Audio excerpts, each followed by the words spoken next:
Haley, go ahead. So, my show tomorrow, Saturday in America, 10 a.m. Eastern Time. Tune in. We have John Fetterman, also Scott Presser. Will John Fetterman vote for the Save America Act? We'll ask him. What a contrast in hair. You should Yes. put Presser's hair on. The best hair. Best hair.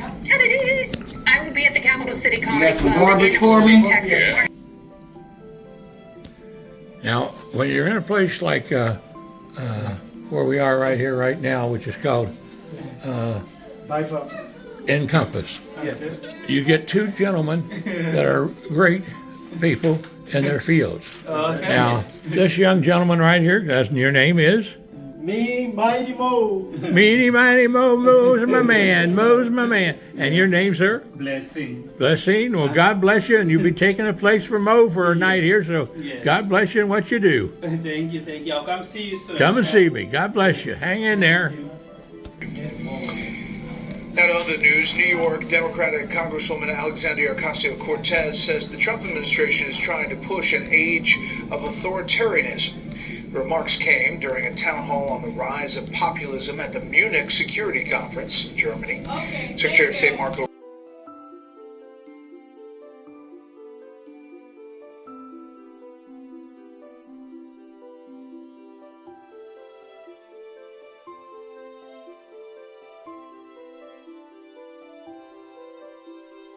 Every service member in our military, this historic investment also includes a well-deserved, across-the-board pay raise, not including 1776. And at my request just before Christmas, we did and really in honor of the 250th anniversary, we did that little special payment, which everybody appreciated, and it was an honor for me to do it.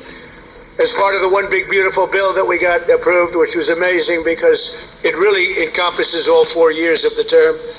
We'll also be investing over $1 billion to improve on-base housing, and a lot more than that at Fort Bragg. We're going to be doing, if we get the congressman's wish, we're going to be doing a lot more than that. We're also going to spend billions of dollars on improving here and around the area. We're going to make it great because the people in this area have been so incredible. The spirit they had when they changed the name of this base, the spirit, not even military people, they were so proud of that name, Bragg.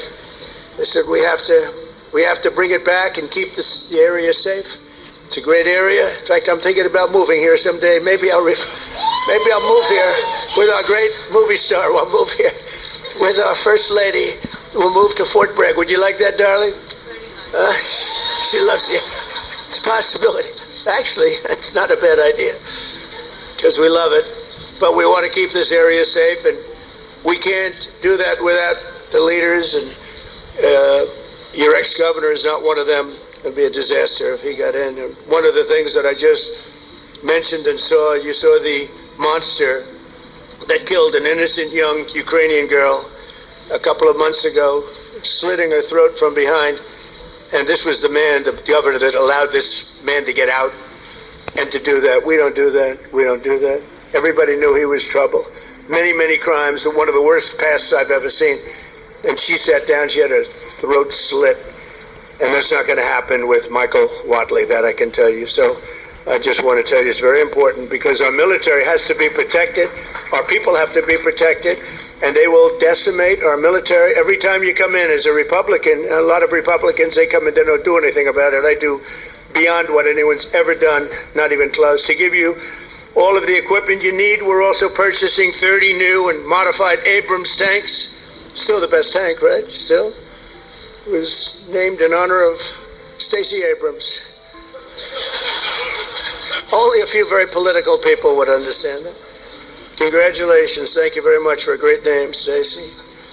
But brand new Abrams tanks, 48 new Black Hawk, Chinook, and King Stallion helicopters, the best in the world, the latest equipment, and 86 armored multi-purpose fighting vehicles. All of the things that you've been wanting to get, all brand new. And we're going to be reviving our strength. We're going to be doing many other things that nobody thought was even possible.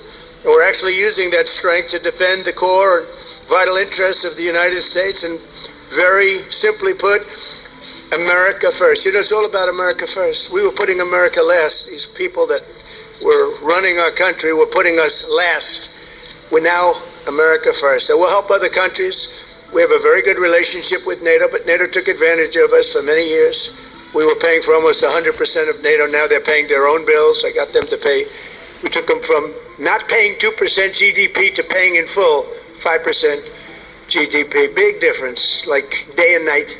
With the help of our military, we stopped the invasion on our southern border for 9 straight months. 0 illegal aliens have been admitted into the United States, and that's done by the radical left. Those charts are made up by the radical left, so I can't imagine that they could be wrong, because it seems hard to believe we could have had 0.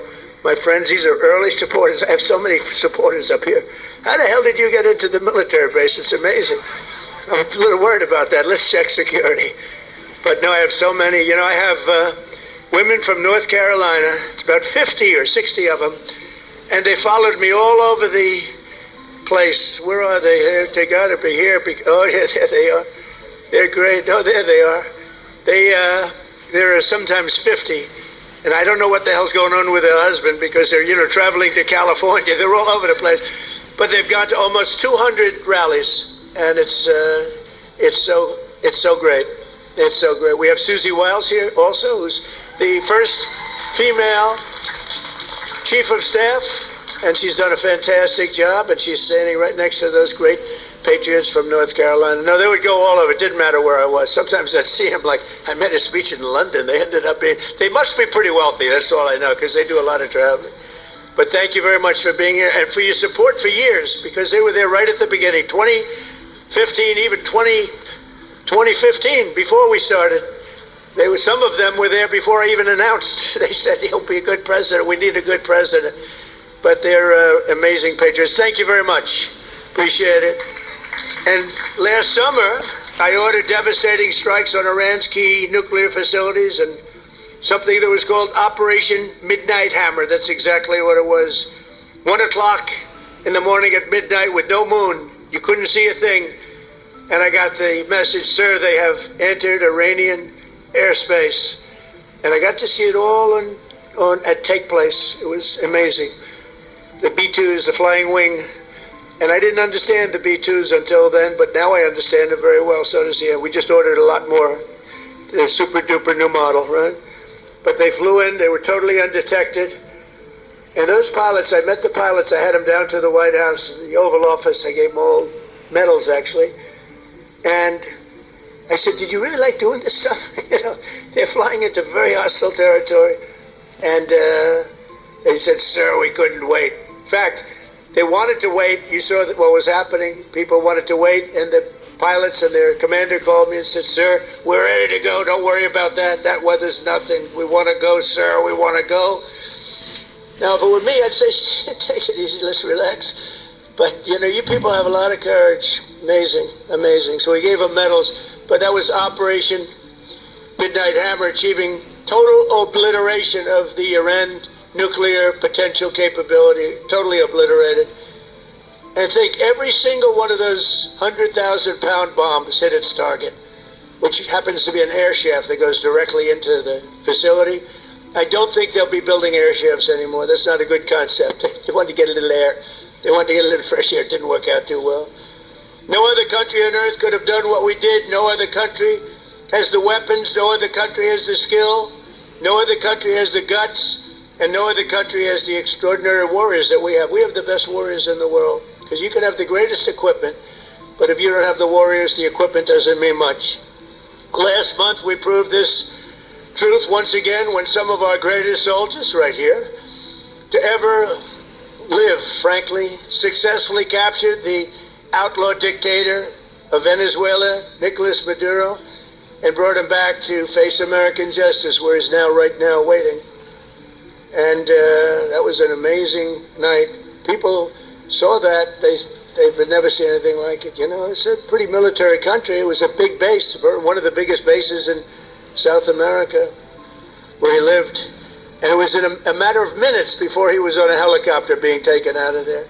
They had to go through steel doors. The steels were it was like paper mache. You know what paper mache is? That's weak paper. These guys blasted through every door. They got up to him before he got to the big safe, but that wouldn't have worked either, because they had equipment that was going to knock that out in a matter of minutes. But he never got there. It went so fast. Think of it, in a matter of minutes, when people realize what happened, they're looking up and there's the helicopter heading back to aircraft carriers. So that night, the entire world saw what the full military might, the U.S. military is capable of. And that was a unbelievable operation, but that was a smaller operation. But it was so precise, so incredible. Nobody thought a thing like that could happen. They even talk about the discombobulator because they never got a shot off. The Russian equipment didn't work. The Chinese equipment didn't work. Everyone's trying to figure out why it didn't work. Someday you're going to find out. But it didn't work. It's nice when you can fly in and not get shot at.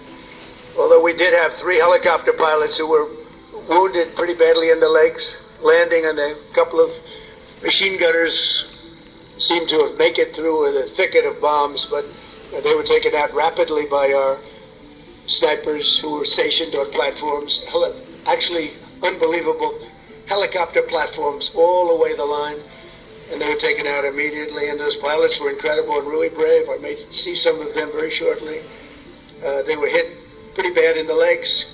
You know, they're landing a big chopper and they're being shot at from close range by a machine gun, so that's not a comfortable feeling. They landed it perfectly and they got out of there perfectly, and they're just brave guys and very talented, skilled people. With your help, America is winning again. America is respected again. And perhaps most importantly, we are feared by the enemies all over the globe. They fear us. And, you know, I don't like to say fear, but sometimes you have to have fear because that's the only thing that really will get the situation taken care of. We have a situation right now where we sent a very big carrier group to Iran. I'd love to see if we can make a deal. They've been difficult to make a deal. I thought we would have had a deal last time. They wish they did. And that's where we did Midnight Hammer. But with the restored strength and the tremendous power that we've now built up over the last number of years, even though there was an interlude with Biden, who was the worst president in the history of our country. But the interlude, fortunately, was ended quickly, and we started the process again and built upon what we had already done the first 4 years. But we're also bringing peace all over the world. I ended 8 wars in just 10 months. 8 wars are ended. And we have a couple of more to go, but one in particular, Russia-Ukraine, it's a mess, it's a horrible thing, and I think we'll get there. It takes 2 to tango, you have to remember that, and we have to get there. Tremendous casualties, number of casualties. There's a war that if we were involved in that war, it would have been over very quickly and effectively, but we're not, fortunately. In fact, we're not spending any money. We are spending and sending weapons to NATO. And because of the increase from 2% to 5% of GDP that the NATO countries are paying, they pay us full for the weapons. And then they distribute the weapons to mostly, I guess, Ukraine, but that's up to them. They buy them. And we do make the greatest weapons of any country in the world by far, most effective weapons. So my message to all of the warriors here today is that your commander-in-chief supports you totally. I support you more than... I know you've had a couple of good ones, not that many if you want to know the truth, but we support you more than any of them, and you're going to get out, and when needed, you're going to fight, you're going to win, and we're going to continue to make our country bigger and better and stronger than ever before, and that's exactly where we are right now. We are the most respected country anywhere in the world, and I say it, the King of Saudi Arabia told me when I was there, he spent $2 trillion. We have $18 trillion being invested right now in our country from other companies and countries all over the world. The most any country's ever had is $3 trillion. That was a long time ago. It didn't happen to be us. It was another country. It starts with a C. Can you imagine what I'm talking about? China. We have $18 trillion being invested. As an example, in the Biden 4 years, they had less than $1 trillion.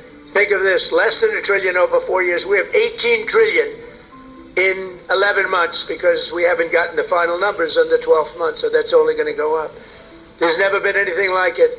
But the King of Saudi Arabia looked at me and says, you know, a year and a half ago I thought the United States of America was finished. I thought it was dead. And now you have the hottest country anywhere in the world. We have the hottest country anywhere in the world, and you're a very, very big part of it. Thank you to the Army. Thank you to everybody here. Thank you also to our great politicians. They're great leaders, and They love you as much as I do. Thank you very much, everybody. Thank you. All right, President Trump, you've been listening to him for about a half an hour now, live out of Fort Bragg, North Carolina, along with the First Lady, Melania Trump, who also had a few words for the members of the military there and their families. John, a moment where the president wanted to celebrate Special Forces members for those who took on the dictator Nicolas Maduro out of Venezuela. And now he's turning into a party scene with the village people. There you have it. I mean, what a special moment for all the men and women at Fort Bragg and the Army and the glorious members of our military around the world. And from here, the President and the First Lady are going to go to a private meeting with the special operators who were involved in the operation to take down Nicolas Maduro. And what an operation that was, deploying new weapons that the President refers to as the discombobulator. Which really has an effect very much like its name. It is discombobulates everything, according to the president. And they whisked Nicolas Maduro and his wife out of Caracas in just a matter of minutes, flew him to the Iwo Jima, where he was for a couple of hours as they had a medical check, and then they were flown to the United States, where they will face the arm of justice here in America. Pretty cool moment for members of the military there at Fort Bragg, North Carolina, where you saw them greeted with a big smile from the First Lady, who is now shaking hands with those along the way. President Trump following closely behind her, and a chance for them to meet the President of the United States and the First Lady. John, I'm sure this is a wonderful day for all those who have been able to attend. And we thank them all for their service and the sacrifice that they and their families make. You know, the only people who make a greater sacrifice than our men and women of the military are the military families. So big hat tip to them. You bet. All right, we'll continue to monitor their movements there as they get a chance to meet the president and the First Lady. Meanwhile, we are covering this for you. The sheriff in Pima County, Arizona, clarifying some key points about the investigation into Nancy Guthrie's disappearance. This is a brand new interview with Fox. Listen. An obvious kidnapping. You have a guy masked up, clubbed, just right at her front door at the time of day that we think this occurs. Yeah, we believe it's kidnapping. Can you confirm, was there a forced entry? I cannot speak to that. Was Nancy's blood found? We have our theories, but Okay. Was Nancy's blood found Nancy's blood? inside the house? yeah. Yes. You know what? I know that her blood was found outside Okay. at that front stoop. I know that we have DNA of hers inside, but I cannot tell you that it's blood. Okay. Wow, that is incredibly interesting. Chief Correspondent Jonathan Hunt is live from the Pima County Sheriff's Department. Jonathan, what did you take away from that? Well, Sandra, I think it's interesting that the sheriff is talking. We've, by the way, repeatedly asked the sheriff to talk to us on camera so we could ask more pointed follow-up questions. He has continually refused to do that with Fox, but we were able, as you heard there, to get him on the phone today for a brief chat. He was interesting. I think what was most interesting in that, there's been a lot of reporting about a glove. And the reporting from Reuters that the sheriff had refused to allow that glove to be sent to the FBI lab in Quantico, Virginia, and sent it instead to a lab that they've used before here at the Pima County Sheriff's Department in Florida. Well, the sheriff refuted in the Fox chat with him that they ever found a glove. Listen to this. We never took the glove out of that house. We have DNA from various sources in the house. We knew that when we processed the scene that there was a chance to recover DNA. That has proven to be the case. Let our labs report back to us. But we have no glove. We never had a glove in that house. We never found glove on that property. Now, obviously, the discovery of a glove would be extremely significant, given that we've seen the doorbell camera, the person trying to break into the house, seeming to disconnect that camera. We believe, according to the official timeline, that was at 1:47 a.m. If there was a glove, that would seem to be extremely significant, but the sheriff now saying, quite simply, there is not. So we seem to be still struggling with this investigation, Sandra. The FBI put out the description description of that man yesterday. They told us he's 5'9" to 5'10" of average build. So what you've got the FBI effectively saying is we've got a guy who is average in height, is average in build. That really obviously barely narrows it down. I just want to note that the president, as he was leaving earlier today for Fort Bragg, he said that he believes that they're making good progress on this investigation. We hope that's the case. Jonathan, let me just ask you Yeah, about... he said that. Remember, he said that a week ago as well, Sandra. Right, and then we got the pictures. So there was maybe some indication today that he said that maybe leads to hope that he knows something that might be coming, but he did say that a week ago, and then a few days later we got the pictures from the front porch. Jonathan, I just want to ask you about the question to the sheriff about the front door, or how the person gained access to the home. It leaves us wondering why they've told the American public a lot of things. Why hold that back as to whether or not there was forced entry into the home?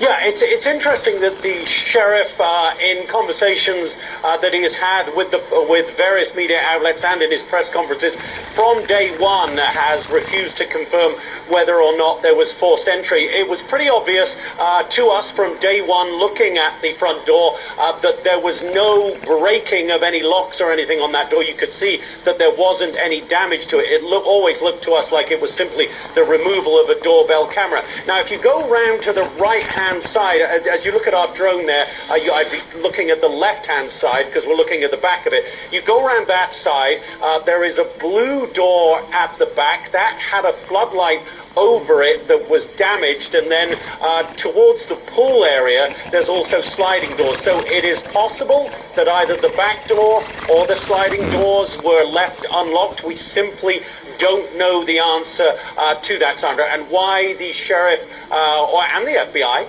would not want to tell us how that person got in is interesting. It might be something they feel is integral to the investigation, and if they do tell us, could compromise the investigation. And as we've said all along, Sandra, they have the absolute right as investigators to tell us as little as they want to if they feel that telling us more would compromise this investigation, Sandra. Hey, Jonathan, it's John, but they do seem to be telling us as little as possible. So what happened to this whole idea of a kidnapping and a ransom note? Yeah, it's so interesting, John. You make a very good point. We have not heard any talk of the kidnapping and the ransom notes further than what we heard several days ago. So, if you want to read the tea leaves, and that's all we're all doing right now in the absence of hard information, you would think that maybe they are backing away from the idea of those ransom notes that were sent to the media being authentic. But we don't know that for sure, John. It's a really difficult case to investigate. It's also a really difficult case to report on because we are getting so little information. But I think it may be, and again, we keep saying those two words, it may be, or is it one word, may be significant that they are not any longer, anybody, the FBI or the sheriffs, giving us any information about ransom notes. Well, Jonathan, you're doing a great job. Sure are. I think it's one or two words, depending on the context in which it's used. Thank you, Jonathan. All right, meanwhile, President Trump ramping up pressure on Iran for a nuclear deal, surging military assets to the Middle East, and sending a strong warning to Tehran today. How confident are you that our negotiations with Iran will be successful? I think they'll be successful, and if they're not, it's going to be a bad day for Iran. Very bad. Hugh Hewitt, Fox News contributor and host of the Hugh Hewitt Show. He writes in his latest piece on FoxNews.com that President Trump's next move in Iran could be, quote, the most important decision of his presidency. Hugh, thanks for being with us. Thank you for hanging with us through the president's speech as well. You'd originally been scheduled in our last hour. I want to expand just a little bit on your op-ed because you say this. Trump can be remembered as the man who brought help to the Iranian people after nearly 50 years of fanatical dictatorship and secured America from an unfolding threat, or as the president who backed down more spectacularly than any president before him. You say that he's got a big choice here. The president has remarked that it's time for new leadership in Iran, but I think there's a real concern about what might fill the power vacuum if the regime were to fall. Well, there is, John. Good afternoon. I don't think it can get worse than a regime that murders 35 to 40,000 of its people in the streets last month. President Trump laid down a lot of red lines around Iran yesterday. He said extreme trauma if they don't strike a deal. Now it's possible even for tyrants to capitulate. Gaddafi did that to George W. Bush in late 2003, 2004. You'll remember after we successfully invaded Iraq, got up to Baghdad, Gaddafi called up and said, come get my Scuds, come get my nukes, come get my chemical weapons of mass destruction, and we did. He totally disarmed. He stayed in power for a few more years, but he totally disarmed. So it's possible that the Iranians would capitulate. But yesterday, the president, on the follow-up question, after he said they'll suffer extreme trauma if they don't strike a deal, he was asked, when? He said, a month or so. So I think we've got a time frame now, and the Ford is on its way. It'll take about 1-2 weeks for the Ford to get there, a few days to get comfortable on station. And that's more firepower than I've seen assembled since 2003 for the invasion of Iraq. And I think the president, what he just said down there at Fort Bragg, was just another message to Iran. Our military can go anywhere and get anything done that it wants to. I think he's going to drop the dime on the Iranians unless they totally capitulate to the missiles, abject support of terrorist groups around the world, stop killing your people, and of course anything left of the nuclear program that was obliterated. They might even be facing the discombobulator, John. Yeah. Well, judging by reports that I've heard out of Venezuela from people who are subject to the discombobulator, that's not something that you want to be subject to. I want to switch gears here with you to the Epstein files, because there's a very high-profile casualty of those files. Axios writing, quote, Goldman Sachs top lawyer Catherine Rumler resigned Thursday night after her name appeared in Epstein files documents. The resignation announcement that's effective June 30th follows the release of files showing emails spanning several years from a Kathy Rumler who referred to the disgraced late financier as, quote, Uncle Jeffrey.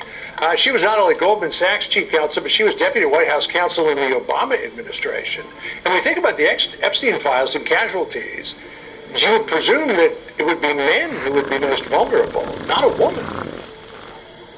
Well, the blast radius from the Epstein files just keeps getting bigger and bigger. Ms. Rumler is very accomplished. Not only was she White House counsel for President Obama, she was a partner at Latham & Watkins. After that, she's been at Justice and AUSA. Very, very good lawyer. After she left the White House, though, she set up a white-collar criminal defense practice with Latham & Watkins, and Jeffrey Epstein sent her clients, and they developed a working relationship. It was professional, and she got gifts and clients from Epstein. She gave Epstein good spin advice, but it went all very bad when she got too chummy in these emails. When the emails were released, I thought it was a bad idea at the time. Democrats pushed for it. I don't know who's going to end up with the most casualties because the emails are taking down people left, right, and center. You don't get close to a convicted sex felon. You don't help him with his spin, even if he sends you good clients.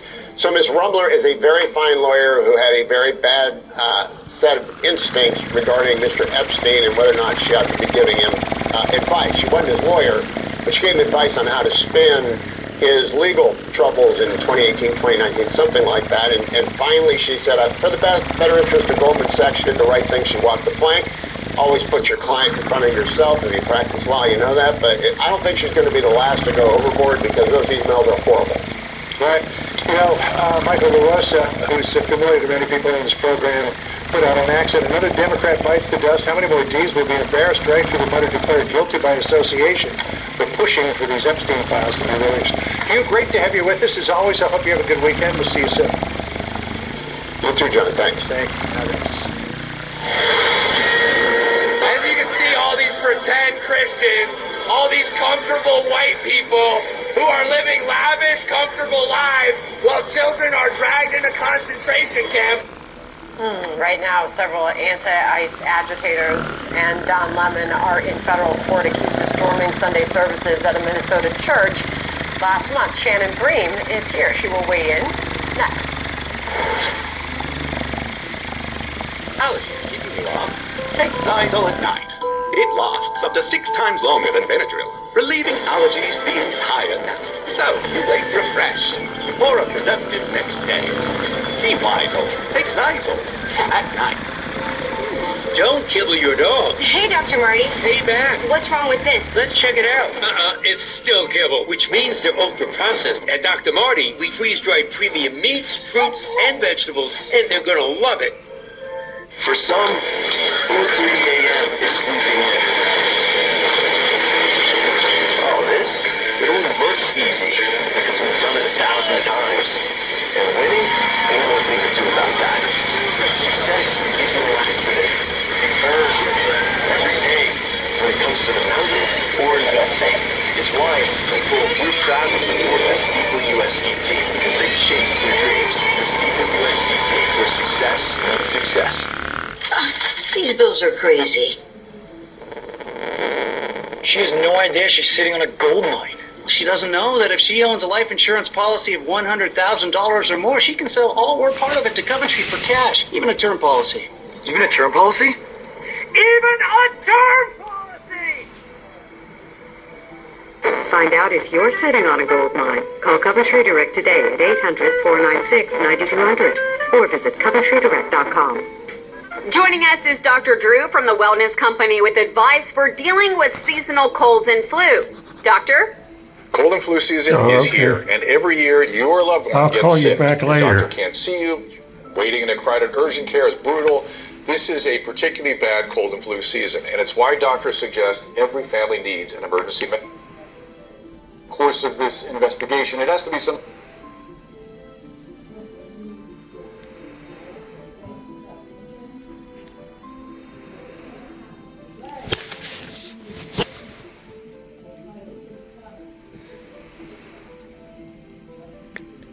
Command structure, who's in charge, who's going to be doing what, working jointly together. I've worked on these cases in the past where FBI agents would cover leads along with local or state authorities.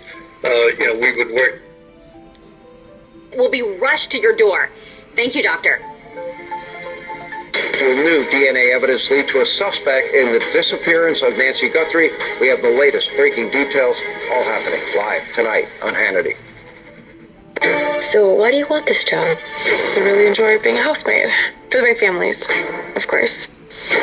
Stupid rich. Guilty as charged. Adored by everyone. He's so hot. He's a hot saint. And everything is a total lie.